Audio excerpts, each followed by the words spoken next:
Gracias, Sofi. Creo que no podemos hablar en realidad de forma literal de una inauguración si es que todavía no tenemos un sistema de transporte público que en efecto cumpla con las expectativas que la ciudadanía tiene. Hoy día se ha anunciado esta fecha como la fecha en la que cambiará la movilidad de toda la ciudad de Quito y sin embargo, si es que salimos a la calle para movernos, nos daremos cuenta que todo sigue igual. El día de hoy es un evento que responde principalmente a cálculos políticos, una campaña permanente a puertas de unas seccionales, aspiraciones personales de las autoridades. Y eso es lamentable porque los ciudadanos nos encontramos en la mitad de toda esta coyuntura. Lo he mencionado anteriormente, creo que no es suficiente anunciar la fecha de inauguración del metro como lo han hecho el día de hoy, sino tener claro cuál es ese plan de sostenibilidad a largo plazo, qué va a pasar con el transporte público en superficie, cómo se van a adaptar estas rutas a esta nueva movilidad para que el metro cumpla la función y el propósito para el cual fue concebido. Hola André, ¿cómo estás? Aquí Denise Herrera te saluda. Tanto tiempo. Hola André. Bueno, la verdad que te escucho hablar sobre un tema, precisamente político. Claramente no es casualidad que se inaugure el metro sin que funcione a la fecha que es. Precisamente creo que entra en funcionamiento, como bien lo decía nuestro amigo Patito, que está precisamente allí, el próximo año. Y digo, entonces, ¿por qué ocurre esto? ¿Cuál es la expectativa? Entonces, finalmente es algo bueno para la ciudadanía. Digo, si bien hay intereses políticos, esto es algo para los ciudadanos, para Quito, precisamente porque independientemente del alcalde que esté, digo, va a ser algo que los quiteños y quiteñas tienen que aprender a utilizar. ¿Qué debe ocurrir ahora en adelante? Digo, ¿va a funcionar? Tal vez el alcalde se vaya, creo que es lo más seguro, pero ¿qué va a ocurrir con esto? Digo, si bien haces estas observaciones, ¿qué debería ocurrir ahora? La nueva alcaldía, ¿cuál va a ser el reto más importante? Finalmente el metro ya está inaugurado. Sí, bueno, ¿qué es lo que sucede ahora? Creo que todavía quedan varias tareas pendientes. Como tú lo has mencionado, Denny, creo que todos estamos jalando hacia el mismo lado, todos queremos que el metro se inaugure, todos queremos que funcione y creo que quien pretenda boicotear esta situación en realidad estaría muy ajeno a los intereses de la misma ciudad.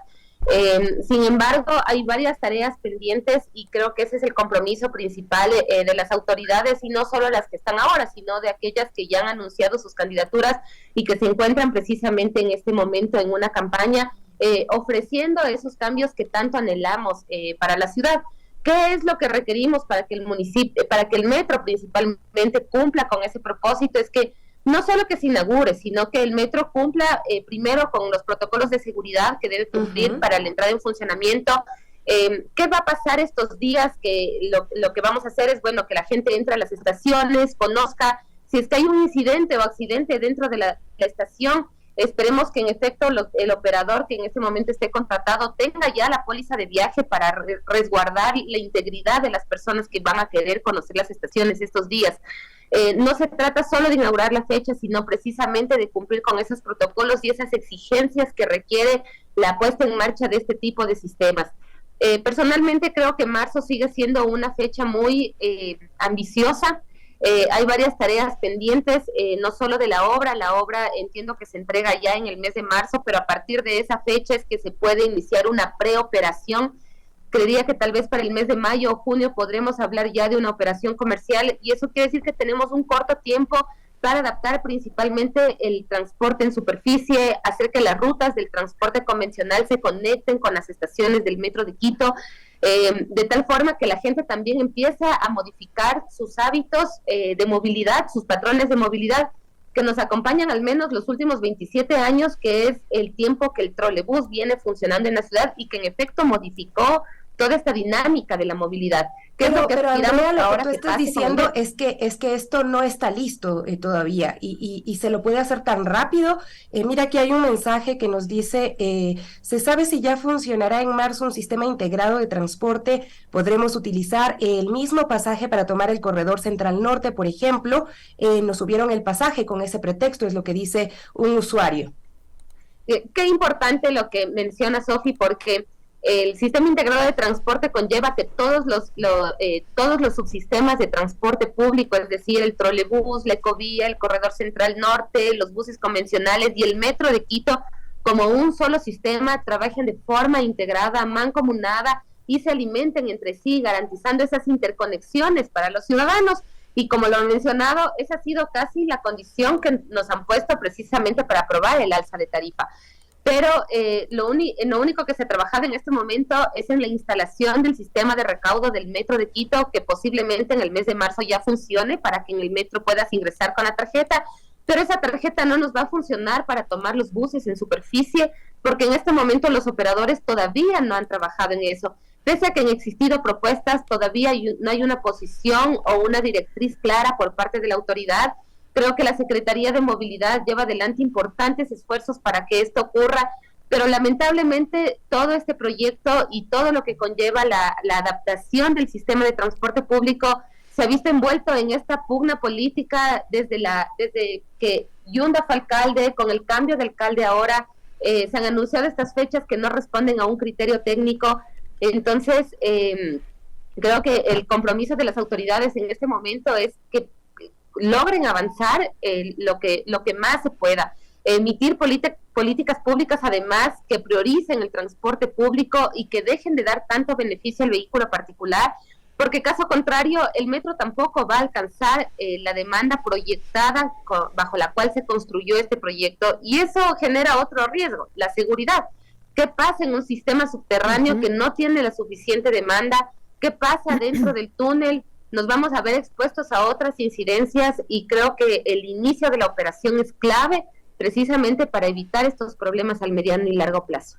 André, si hablas sobre que sería muy ambicioso decir que funcionaría en marzo, ¿qué deberían sentir entonces los ciudadanos? Digo, prácticamente nos están mintiendo en la cara de que está listo, es un tema precisamente político, pero aquí, por ejemplo, en el cronograma que tienen hoy para inauguración del metro está la bendición, el acceso a las instalaciones, hay un mega concierto, son 2 viajes y una apertura. Digo, es como precisamente tapar con inauguraciones algo que finalmente lo vamos a ver el próximo año, pero ¿con qué seguridad se van a subir los pasajeros si no hay las garantías? Digo, a mí me daría terror si te escucho, y por lo que hemos analizado en otros espacios también, que no hay un sistema integrado. Digo, para la ciudadanía común que no entiende cómo opera un metro, ¿qué estaría significando esto, no? Claro, bueno, en este momento vamos a poder entrar los ciudadanos en general a las estaciones. En realidad no se necesita una mayor formación para saber cómo entrar a una estación, conocerla, tomarte una foto y volver a salir, porque no se va a poder hacer nada más. Los trenes no se van a mover todavía, entonces es difícil, más bien señalar que se está realizando una inducción para saber cómo va a funcionar el sistema. Es solo para indicar cómo están construidas las estaciones y que la gente pueda conocer.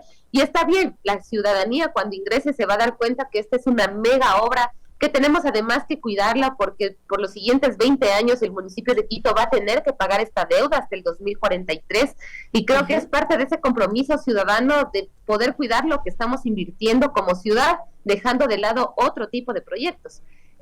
Pero esta inducción o esta formación no se dará sino en los meses siguientes, como tú has dicho, Deni, no será sino hasta el mes de marzo, posiblemente, que podamos hablar ya de una inducción donde la gente pueda saber ya cómo funciona, cómo subirse, cómo pagar la tarifa, pero lamentablemente esa inducción va a estar también todavía incompleta por lo que mencionábamos anteriormente. ¿Qué pasa con el resto del sistema integrado? Cuando uno viaja a otras ciudades, ocupas la tarjeta para moverte con distintos sistemas. Eso aquí en Quito todavía no va a pasar, lamentablemente. Y Andrea, yo decía, el día de hoy se suben porque el tren se ha movido. Los que nunca en su vida volverán a subirse al metro, porque este sistema de transporte es masivo y lastimosamente aquí las autoridades no se mueven en transporte público porque tienen carros y porque diseñan la ciudad para la gente que tiene tiene autos de alta gama. De hecho, a veces invaden incluso la vía exclusiva de la ecovía, por lo que se ha podido observar.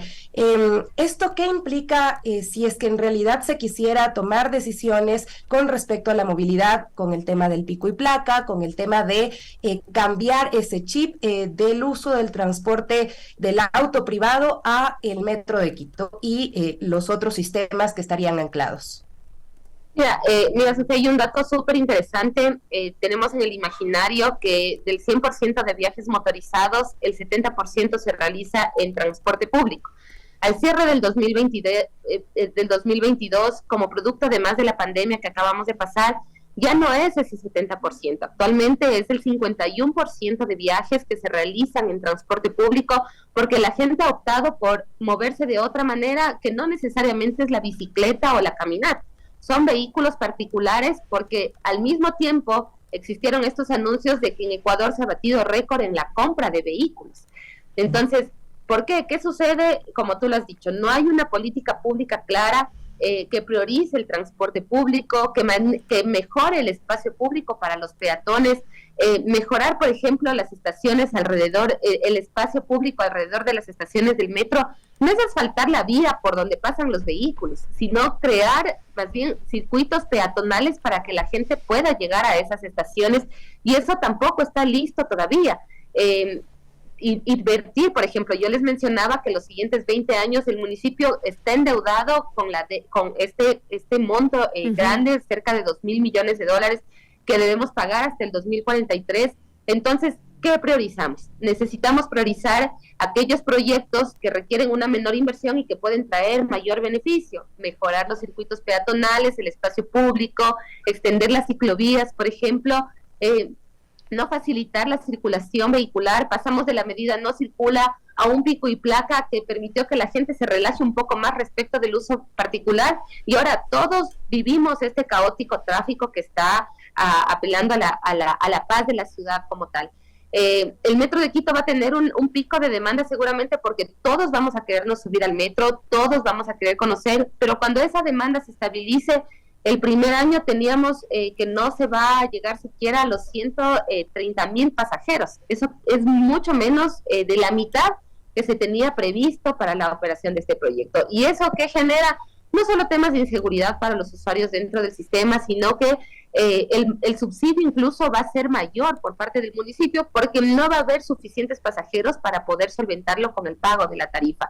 Creo que estamos todavía a tiempo, que se puede trabajar.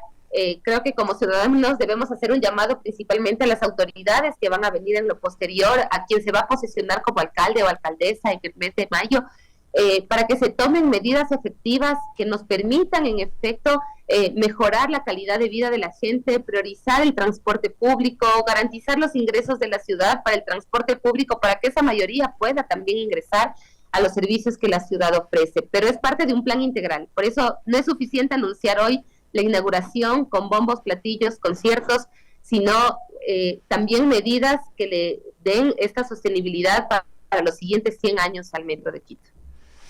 La verdad que preocupa, ¿no, Sofía y amigos quienes nos escuchan? Porque finalmente, si bien hay una pugna política, digo, siempre resultamos los ciudadanos los afectados. Yo confío y digo, para las nuevas autoridades, ojalá que sí sea una realidad donde podamos ver materializada, que realmente sea un funcionamiento, porque además de eso, generar más endeudamiento, y precisamente se busca que sea una solución para algo que nos agobia a todos, como el tráfico, que no lo sea, sería un desacierto profundo, ¿no?